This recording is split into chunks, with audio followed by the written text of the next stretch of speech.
வணக்கம். Cine cine mini mini இளமை ஊஞ்சலாடுகிறது. கமலஹாசன், ரஜினிகாந்த் இருவரும் இணைந்து நடித்து 175 நாட்கள் ஓடி சாதனை புரிந்த திரைப்படம். இந்த திரைப்படத்தினுடைய இயக்குனர் அருமையான இயக்குனரான சி.வி. ஸ்ரீதர். இந்த திரைப்படத்தின் கதாநாயகியாக நடித்திருந்தவர் ஸ்ரீபிரியா. இந்த திரைப்படத்திற்கு மிகவும் சிறப்பாக இசையமைத்திருந்தவர் இசைஞானி இளையராஜா. 1978ஆம் ஆண்டு திரைக்கு வந்த திரைப்படங்களிலேயே மகத்தான வெற்றியை பெற்ற திரைப்படம் இது. இந்த திரைப்படம் ஒரு முக்கோண காதல் கதை. பிரபு என்ற கதாபாத்திரத்தில் கமலஹாசன் நடித்திருந்தார். முரளி என்ற கதாபாத்திரத்தில் ரஜினிகாந்த் நடித்திருந்தார். ரஜினிகாந்திற்கு சொந்தமான நிறுவனத்தில் ஜெனரல் மேனேஜராக பணியாற்றி கொண்டிருப்பவர் கமலஹாசன். அவர் ஒரு குறிப்பிட்ட சூழலில் கல்லூரி மாணவியான பத்மா என்ற கதாபாத்திரத்தில் வரக்கூடிய ஸ்ரீபிரியாவை பார்த்தார். இருவரும் ஒருவரை ஒருவர் நேசிக்க ஆரம்பித்தார்கள். அவர்களுக்கு இடையே ஆழமான காதல் அரும்பியது.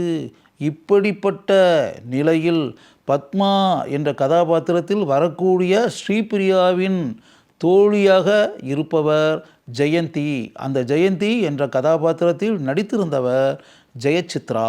சிறிதும் எதிர்பாராமல் தன்னுடைய காதலியான பத்மாவை சந்திக்க வேண்டும் என்ற எண்ணத்துடன் கிராம பகுதிக்கு வரக்கூடிய கமலஹாசன் ஜெயசித்ராவை பார்க்கிறார்.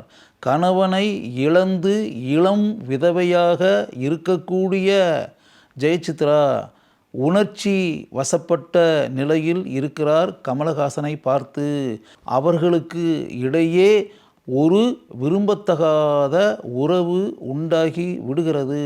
தன்னை தேடி வந்த தன்னுடைய காதலன் தன்னுடைய தோழியிடம் இப்படி நடந்து கொண்டு விட்டாரே என்பதை ஸ்ரீபிரியா அறிய நேர்கிறது. அதற்காக பத்மா மிகவும் கவலைப்படுகிறாள். இது ஒரு புறம் இருக்க, தன்னுடைய நண்பனான பிரபு பத்மாவை காதலிக்கிறான் என்ற விஷயமே தெரியாமல் முரளி கதாபாத்திரத்தில் வரக்கூடிய ரஜினிகாந்த் ஒருதலை பட்சமாக பத்மாவை காதலித்து கொண்டு இருக்கிறார். ஸ்ரீபிரியா கமலஹாசனை பார்ப்பதையே தவிர்க்கிறார். இப்படிப்பட்ட நிலையில் ரஜினிகாந்த் பத்மா கதாபாத்திரத்தில் வரக்கூடிய ஸ்ரீபிரியாவின் தந்தையை பார்த்து பேசி பத்மாவை திருமணம் செய்து கொள்வது என்ற முடிவுக்கு வருகிறார். பத்மாவின் தந்தையும் அதற்கு ஒத்துக்கொள்கிறார். முரளி கதாபாத்திரத்தில் வரக்கூடிய ரஜினிகாந்தும் பத்மா கதாபாத்திரத்தில் வரக்கூடிய ஸ்ரீபிரியாவும் வாழ்க்கையில் இணைவது என்ற சூழல் வருகிறது. இதற்கிடையில் தன்னால் பாதிக்கப்பட்ட ஜெயந்தி என்ற அந்த பெண்ணை நேரில் சந்திக்க வேண்டும் என்ற எண்ணத்தை மனதில் வைத்து கொண்டு கமலஹாசன் பல இடங்களிலும் முயற்சி செய்து பார்க்கிறார் அவளை பார்ப்பதற்காக. அவள் இப்போது பெங்களூரில் இருக்கிறாள் என்ற தகவல் தெரிந்து பெங்களூருக்கே நேரில் செல்கிறார் கமலஹாசன். அங்கு நடைபெற்ற சம்பவங்களுக்காக மிகவும் வருத்தப்பட்டு வாழ்க்கையில் அவளுடன் சேர்ந்து வாழ்வது என்ற தன்னுடைய முடிவை கூறுவது என்று நினைக்கிறார். ஆனால் எதிர்பாராத ஒரு விபத்தில் சிக்கிக்கொண்ட ஜெயந்தி மரணத்தை தழுவக்கூடிய நிலையில் இருக்கிறாள். தான் கர்ப்பமாக இருக்கக்கூடிய தகவலை அவள் ஏற்கனவே கமலஹாசனிடம் கூறிவிட்டாள். இப்படிப்பட்ட நிலையில் மரணத்தை முத்தமிட்டு கொண்டிருக்கக்கூடிய அந்த பெண்ணுக்கு கழுத்தில் தாலியை கட்டுகிறார் கமலஹாசன். ஒரு மணப்பெண்ணாக ஆன ஜெயந்தி கதாபாத்திரம் மரணத்தை தழுவுகிறது. தன்னுடைய உயிர் தோழியான ஜெயந்தி இந்த உலகத்தை விட்டு போய்விட்டாள் என்பதை நினைத்து மிகுந்த அதிர்ச்சிக்கு ஆளாகிறாள் பத்மா. கமலஹாசன் தன்னுடைய தோழி மரணத்தை தழுவுவதற்கு முன்னால் அவளுடைய கழுத்தில் தன்னுடைய செயல்களுக்காக வருத்தப்பட்டு தாலியை கட்டி இருக்கிறார் என்ற தகவல் கிடைத்தபோது கமலஹாசன் மீது அளவற்ற மதிப்பும் மரியாதையும் ஸ்ரீபிரியாவிற்கு உண்டாகிறது. கமலஹாசனுடன் ஸ்ரீபிரியா பேசிக்கொண்டிருக்கும் காட்சியை பார்க்க நேர்ந்த ரஜினிகாந்த் கமலஹாசனை தாக்க முயற்சிக்கிறார். அப்போது ஸ்ரீபிரியா அனைத்து உண்மைகளையும் வெளியே கூறுகிறாள். அதை கேட்ட ரஜினிகாந்த் அவர்கள் இருவரையும் வாழ்க்கையில் இணைத்து வைப்பது என்ற முடிவுக்கு வருகிறார். அதைத் தொடர்ந்து கமலஹாசனும் ஸ்ரீபிரியாவும் வாழ்க்கையில் இணைகின்றனர். அத்துடன் இந்த திரைப்படம் முடிவடைகிறது. அருமையான முக்கோண காதல் கதையை கவித்துவ உணர்வுடன் ஸ்ரீதர் இயக்கி அனைவருடைய பாராட்டுக்களையும் பெற்றார். படம் முழுக்க அருமையாக பிரபு கதாபாத்திரத்தில் கமலஹாசன் நடித்து மக்களுடைய உள்ளங்களில் வாழ்ந்தார். முரளி கதாபாத்திரத்தில் நடித்த ரஜினிகாந்த் எந்த அளவிற்கு அந்த கதாபாத்திரத்திற்கு மிக சிறப்பான நடிப்பை வெளிப்படுத்தி இருந்தார் என்பதை படத்தை பார்த்தவர்கள் மிகுந்த ஆச்சரியத்திற்கு ஆளாயினர். தன்னுடைய அலுவலகத்தில் அமர்ந்திருக்கக்கூடிய ரஜினிகாந்த் கையெழுத்து போடுவதற்காக பேனாவை உருவி கையெழுத்து போடும் ஒரு காட்சி இருக்கிறதே, அந்த பேனாவை அவர் உருவி கையெழுத்து போடும் அந்த ஸ்டைல், அந்த மேனரிசம் மிகப்பெரிய கைதட்டலை அந்த காலகட்டத்தில் வாங்கியது. அதற்கு பிறகு ஸ்ரீபிரியா தன்னுடைய வாழ்க்கையில் இணைய போகிறார் என்பது தெரிந்தவுடன் உற்சாகத்துடன் மாடி படிகளில் இப்படியும் அப்படியும் இப்படியும் அப்படியும் மாறி மாறி மாறி மாறி குதித்து கொண்டே ரஜினிகாந்த் ஓடி செல்லக்கூடிய காட்சி திரையரங்கே அதிர்ந்தது. அந்த காட்சியை பார்த்து ரஜினிகாந்த் எந்த அளவிற்கு இதுவரை நாம் பார்க்காத மேனரிசத்தை, ஸ்டைலை படத்தில் வெளிப்படுத்துகிறார் என்பதை நினைத்து அனைவரும் ரஜினிகாந்தை ஆச்சரியத்துடன் பார்த்தார்கள் என்பதுதான் உண்மை. ஸ்ரீபிரியா அந்த கனமான கதாபாத்திரத்திற்கு அருமையாக உயிர் தந்திருந்தார்.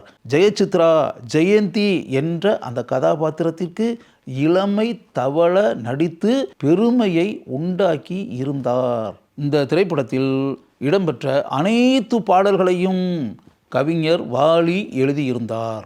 அவர் எழுதியிருந்த என்னடி மீனாட்சி என்ற அந்த பாடல் படத்தில் இடம்பெற்ற போது, அந்த பாடலுக்கு ஏற்றபடி மேடையில் கமலஹாசன் ஆடிய போது திரையரங்கில் என்ன ஆரவாரம்!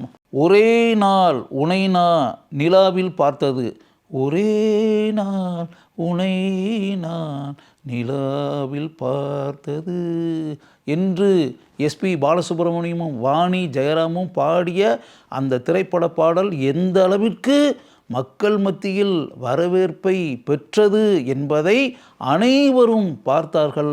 கன்னத்தில் தேன் எடுத்து என்று ஆரம்பிக்கக்கூடிய பாடலை கேஜே யேசுதாசும் எஸ் ஜானகியும் அருமையாக பாடியிருந்தார்கள். இந்த பாடல்களை எல்லாம் தாண்டி பெரிய அளவில் வரவேற்பு பெற்ற இன்னொரு பாடலும் இந்த திரைப்படத்தில் இருக்கு.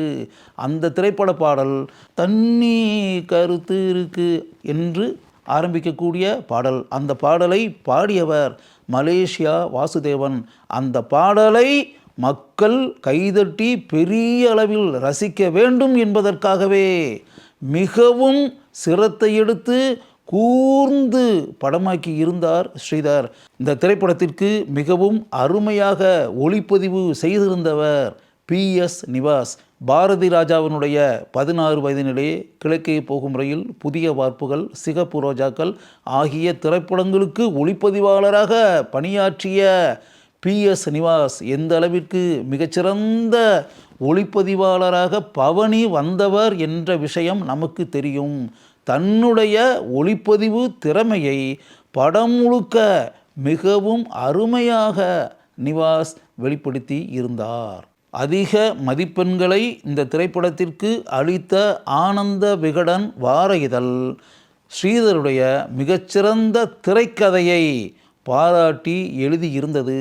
ஆனந்த விகடன் பாராட்டிய இன்னொரு விஷயம், ஸ்ரீதர் வளவள என்று ஏராளமான வசனங்களை எழுதாமல் குறைந்த அளவில் லிமிட்டட் டைலாக்ஸ் என்று கூறுகிறோம் அல்லவா, அந்த அளவிற்கு எது தேவையோ அந்த அளவிற்கு கான்வர்சேஷன்களை மட்டும் எழுதி இந்த திரைப்படத்தை இயக்கி இருக்கிறார் என்று எழுதி ஸ்ரீதரை பாராட்டி இருந்தது. நடிகர் திலகம் சிவாஜி கணேசன், மக்கள் திலகம் எம்ஜிஆர், ஜெமினி கணேசன் ஆகியோரை வைத்து பல வெற்றி படங்களை இயக்கி இருக்கக்கூடிய ஸ்ரீதர் அடுத்த தலைமுறையைச் சேர்ந்த கமலஹாசன், ரஜினிகாந்த், ஸ்ரீபிரியா ஆகியோரை வைத்து மிகச்சிறந்த ஒரு காதல் காவியத்தை இயக்கி அந்த திரைப்படத்திற்கு இளமை ஊஞ்சலாடுகிறது என்று பெயர் வைத்து அந்த திரைப்படம் 1978ஆம் ஆண்டில் திரைக்கு வந்து இளையராஜாவின் இசையில் அமைந்த அனைத்து பாடல்களும் வெற்றி பெற 175 நாட்கள் ஓடி சாதனை புரிந்தது என்பதையும் இன்றைய தலைமுறையைச் சேர்ந்த நீங்கள் தெரிந்து கொள்ளுங்கள்.